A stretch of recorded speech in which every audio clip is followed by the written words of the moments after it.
Top of the morning to you, or afternoon, or evening, whenever you may be watching. My name is Scott, I represent the SLN GameSLAM, here with Sergio for episode 11 of the Pokemon Blue Nuzlocke. Let's pull up the team, do a recap, part for my sake, part for your sake.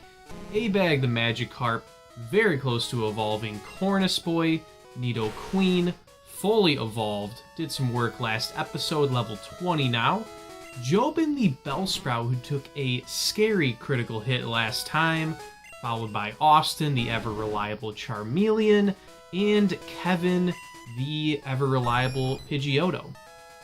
And also, I would like to welcome our new subscribers. I believe we have three of you joining us on this journey now. Not sure if you're going to start out with this series or check out some other ones, but I believe this is our last trainer on the route who says, watch out for live wires.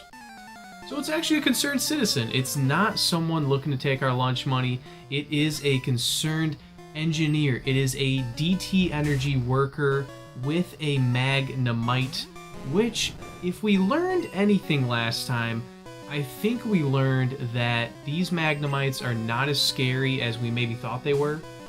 They do not seem to have any electric attacks, nor are they steel type like in the later generations. So as long as we stay out of sonic boom range, I'm okay keeping the team involved, whether they are weak to electric or not. But I am very excited to be here. I'm excited to continue not only finishing up this route, but if you guys remember, we have a party on a yacht to attend to. So it is breaking the fourth wall, a Friday night for me recording this, and what better way to spend a Friday night than at a pool party on a yacht. So reason I'm not going to A-Bag here is we did not get a ton of experience there for this Magnemite, and again, as I said, haven't seen Thundershock or anything of the like coming from these little one-eyed magnets. So we're just going to keep sending it with Kevin at the moment. Although in the newer generations, this would be a terrible matchup. But the critical hit will knock down this Magnemite, leaving a Magneton coming out. Let's see how Kevin 1v1s this. You know, I feel like kind of an idiot now because Magneton could have an electric move. So we're going to make some pro strats, pro plays here, and go into our resident ground type Cornus Boy, who has to take a sonic boom, unfortunately. That is an unfortunate one. We're going to keep an eye on that. We're going to keep an eye, but we're going to try to poison this Magneton, who does not know it's typing, apparently, or maybe thinks we're going to switch back into Kevin. But we got a couple free hits off thanks to that, and I will be using our first super potion on the playthrough here, which I think is going to be our best move for sure to stay out of trouble. But apparently they don't teach typing at engineering school, because we've seen a couple of Thundershocks attempted on our big ground type here. But in the meantime, I'm going to switch over to Scratch Attacks. They do a little more damage than the Poison Sting. Plus a crit never hurt no one. And between Poison and one more Scratch, that should do the trick. And down goes Magneton. So we will be splitting the experience here, but down goes Engineer, who says, whoa, you Sparkplug. You Sparkplug, you. I love it. So we're going to go back and heal up the team before moving on to the yacht party that I mentioned. I don't think we missed any trainers. We maybe missed one, but we got a lot of experience from these guys. A lot of cash flow as well. Something General Motors could use, if you know what I'm saying. So yeah, let's hit up the Pokemon Center and move on from there. But I am excited. I think the team is in good shape. And I keep saying it, but I'm excited. The SSN is very nostalgic for me for a couple of reasons, which I will get into as we board the ship. So let's walk down here to this brick path. We got plenty of potions. We got like 4 potions, maybe 4 supers, 3 or 4 supers. So we will go along the coast here and flash our SS ticket. Welcome to SSN. Excuse me, do you have a ticket? Sergio flashed the SS ticket. I love how it says that. Flash the ticket. So here is the boat. I love this music. And we don't have surf, obviously, but there is that conspiracy theory, right, that you can surf over on the dock there and get Mew if you click on that truck to the side or something like that. That is an oldie. That is an oldie. Because we're talking, you know, pre-Twitter days with that one. We're talking back in the Nintendo Power, Game Informer. I'm trying to think of how that even got around Recess, but that was a vicious rumor, and hand up, I tried it. I mean, who wouldn't try getting Mew that way? And of course, we have learned through higher intelligence now that there is a way to get Mew. I will not be able to do it here because it involved not battling a trainer who I already did on the route to the north of Nugget Bridge. And I've never done it myself anyways, so, you know, you would have seen me just gargle it away here on the channel. But it is cool that they do offer a chance to get Mew.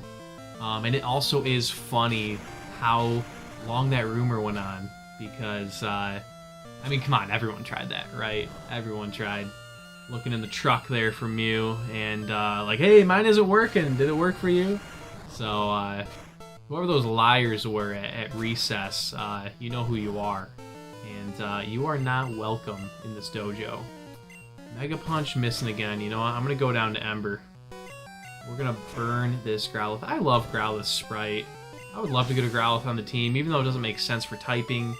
And if my memory serves me correctly, probably Vulpix is the blue version, fire type.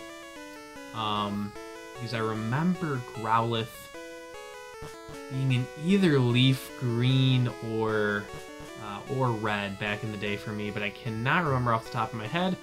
A Max Potion. My buddy Machoke is super strong. He has enough strength, all caps, to move big rocks.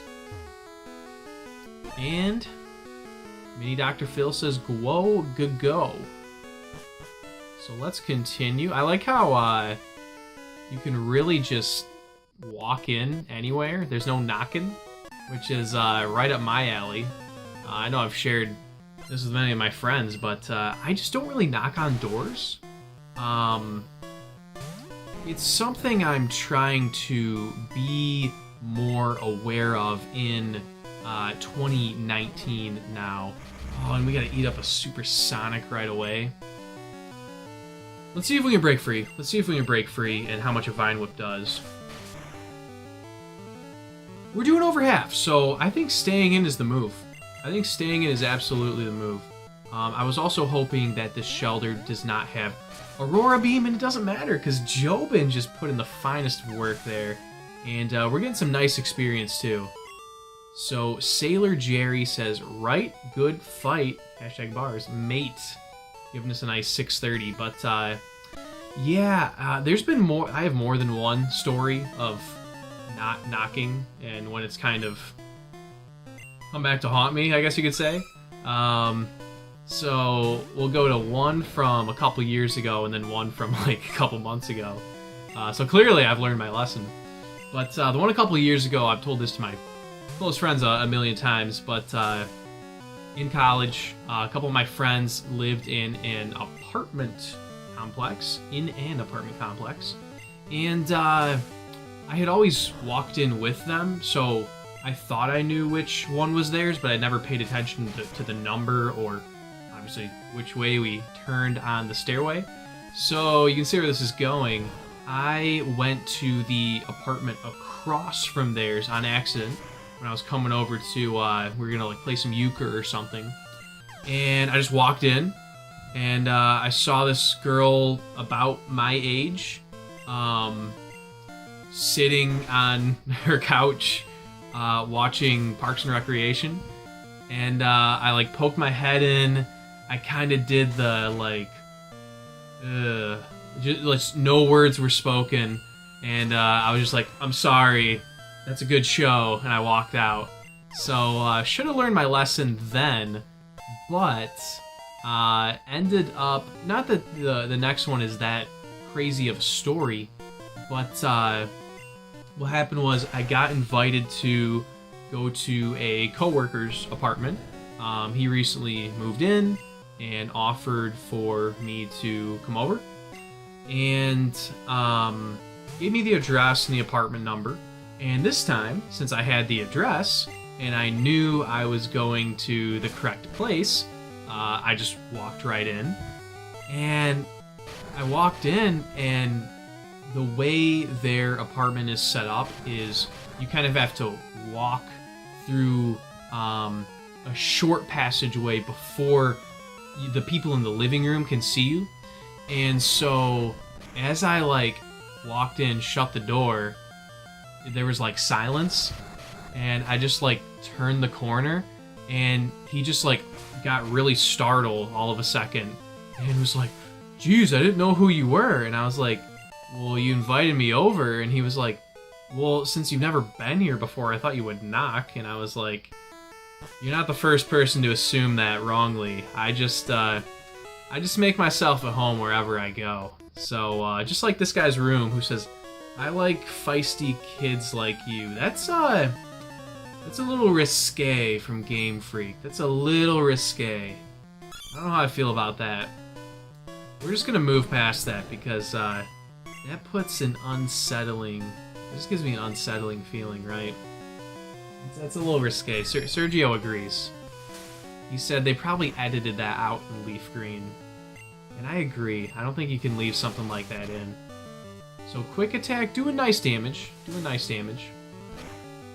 As you can see, we are about on par with these trainers. In some cases, a little higher level like this. Excuse me. But when we face that sailor with a shelter, for example, it was level 21. A-Bag growing to 19. Maybe we'll evolve this episode. Maybe we'll evolve. But we also need to be cognizant of the Apple battle. That's right, for the new people on the channel. That is our rival, who is at this party for some reason got the invite. For some godforsaken reason got the invite. So Horsey's bubble, hopefully not another crit here. Yeah, 6 damage, we can take that and knock out the Horsey. I really do like seahorses. I was thinking about that earlier today when I was looking at a bottle of soft soap. I think seahorses are pretty cool. What are they sending out? I kind of forgot what they said there. Let's go to Cornus. Ugh, not a great matchup. Not a great matchup, but don't worry, people. I'm not going to gargle this away. Let's see how much bubble does. 11. I don't like this matchup at all. I'm gonna super potion. We could regular potion Jobin and go from there. But yeah, I don't like that matchup at all. Not for 1 second. Not for 1 second. Not for staying in, trying to poison sting it down, and risk crits and whatnot. So we're gonna switch into Jobin and let the man do what he does best, which is walling bubbles. He sees kids blowing bubbles, and he says, get off my lawn and pop those right now. You kids can go home. And Vine Whip almost doing the trick. Let's use a wrap just to save a little PP here. Save a little PP for the toilet. And wrap will knock the Horsey out. Getting a little shared experience there. And the sailor says Arg lost it. So We got an item here. An ether. Okay, okay. Not thrilled about that, but not too bad either. I am also just trying to remember where Apple is so I don't accidentally run into him.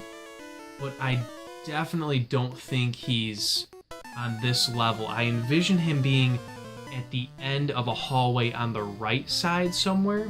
So perhaps it's a different floor. Perhaps it is a different floor. So I'm realizing with Kevin down, we don't have great matchups against some of these water types. Critical hit, not very effective, thankfully, on that one. Let's put you to sleep. Let's put you to sleep. I like that idea. Let's put you to sleep and heal up here. And go from there, because as we found out a couple episodes ago, sleep, I was gonna say it was absolutely broken. Apparently not. Let's put you back to sleep. Oh, that's not very effective. I keep thinking Bellsprout is a pure grass type for some reason, and that crit did a lot of damage. So thank you for going to sleep at this point. But I am going to see how much Vine Whip does, and what is with this garbage where dual typing is not getting its fair share in Gen 1? We saw it somewhere else already, and this should be a neutral, effective move. I mean, Wrap is, obviously, but I mean, Vine Whip is super effective on water, not very effective on poison. Yeah, you got me there, but what is going on with dual typing just causing a big ruckus, just causing an old-fashioned ruckus? And you can see how broken Sleep Wrap combo is here. I mean, granted, it wouldn't be able to attack from Wrap anyways, but I do find it interesting that, yeah, I'm really stalling here, because when to start you learn Confusion. I don't think that's a risk we want to take.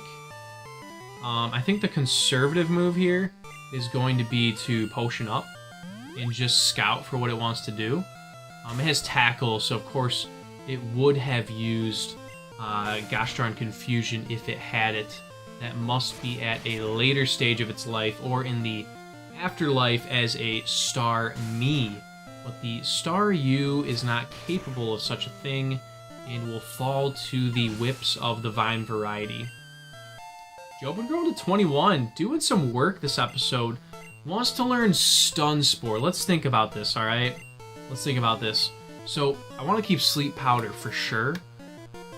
Poison Powder, though, you know, we're gonna get Toxic later from Koga. God willing, not God forbid, God willing.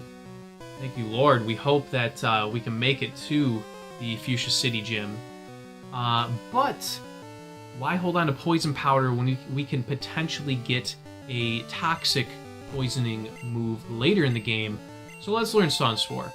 I like that. I like that. And we defeated the Sailor, who says, okay, you're not bad. We got 540. JB is evolving. I had no idea. I had no idea he was close to being evolved, but look at those widespread googly eyes and those lips. Those lips. Like Larry the Cucumber, he loves his lips. And I was hoping for a TM at some point. That's why that Ether I wasn't too excited about. But what is TM44? Rest. Okay, this is before the Resto Chesto days, kids. But Rest, still, we might use it at some point. We might use it at some point, but I am going to do two things here. First, I'm going to go back and heal. And because we have not battled our rival yet, or seen the captain, the ship will not sail away. It will not come sail away with me yet, in the words of Styx. But also, I'm going to deposit a few of the TMs we have that we're not going to use right now, because I would hate to get to a point where we are at Silphco or Rocket's Hideout, or, you know, one of those places far away from home, and not be able to pick up an item because our bag is full. And everybody knows the Gen 1 bag fills up mighty quickly. Mighty quickly. So Sergio's PC, not Bill's at the moment. Not Bill's at the moment, but yeah, let me actually first just see which TM is what, because we're probably going to use some of these. Thunder Wave, now that we have Stun Spore, we're not going to use that. Bubble Beam, I am waiting for A-Bag to evolve. Dig we'll hold on to, that's pretty good, and then we just got Rest. So I'm going to deposit, not in Bill's PC, but in Sergio's PC. I am going to deposit Thunderwave, 1 TM45, and Rest. We will deposit Rest. Alright. And like I said, I would rather not sell those at the moment in case they become beneficial to use later. But at the moment, I think the bag space is more valuable. So we will continue on here at our yacht party. We can maneuver around the sky. Welcome to the SSN. Dude, I was just here. My hand's already stamped. Get me in the club. Get me in the club. I do want to finish this direction just so when we start the next episode, I can have my bearings on where we've been and know where not to go. So that's where we just went. I was trying to remember which exact room it was, and we see potentially 2 trainers here. This man says, hello strangers, stop and chat. All of my Pokemon are from the sea. So not gonna be a big episode for Austin or Cornice Boy, but as we have seen, thankfully we are past Misty and don't have to worry about a powerful water team. Switching it on a wrap, I'm not huge fan of it, to be honest. Not a huge fan. But I think Kevin can still 1v1 this pretty well. Hopefully a couple quick attacks will do the trick. And yeah, 2 will for sure. Missing the supersonic because my guy, he's all about that focus, and he's not about to get confused just because a squid is in a staring contest with him. But Staryu, you know who's hitting the field. It is our newly evolved Jobin. Let's see what he looks like. Okay, that's actually pretty good. I didn't know how goofy he was gonna look. I didn't know if I was gonna be looking at a Caesar salad here. But look at that power! My goodness. Jobin becoming a powerful part of the team, and if you guys remember what is in the route, or not the route, in the city ahead of us, excuse me, Celadon City, I believe there is a Walmart of sorts. Some would say an ABC warehouse. And I think they just may have evolution stones. And I'm not trying to play it up as if I don't know. I actually don't know for sure. I can't remember if that's like a later game thing that was added in, or if you really do have to just find evolution stones. But if my memory serves me correctly, I do think that you can purchase them there, because I think that is where I first evolved my Eevee into Vaporeon. And that's a very fond memory of mine. Very fond memory of mine. Karate Chop crits. We know them, we love them. We know them and we love them. We're used to them because, as my friend Jobin explained to me, when a Pokemon is double the speed of the Pokemon it's battling, it's apparently always a critical hit. So I think that's hot trash, but it's just the way it is. So Pinhead Larry is going to come in. They just tried to sweep the leg there and take out Cornice Boy. You know I'm not letting that happen on my watch. You know I gargle a lot on this channel, but I'm really paying close attention to every move I make. I don't believe me, but that is a GameSLAM promise. As we roast flames right under this man's crotch. So a little bit of experience growing between the team as we defeat The sailor who says, "Arg, beaten by a kid." And we get 600 for winning, and that is going to wrap up this episode, my friends. Thank you for watching. If you enjoyed, please leave a thumbs up down below, and we will pick up next time with, I would assume, finishing the SSN and battling Apple / Joey Wheeler / I'm sure he's had other impressions along the way.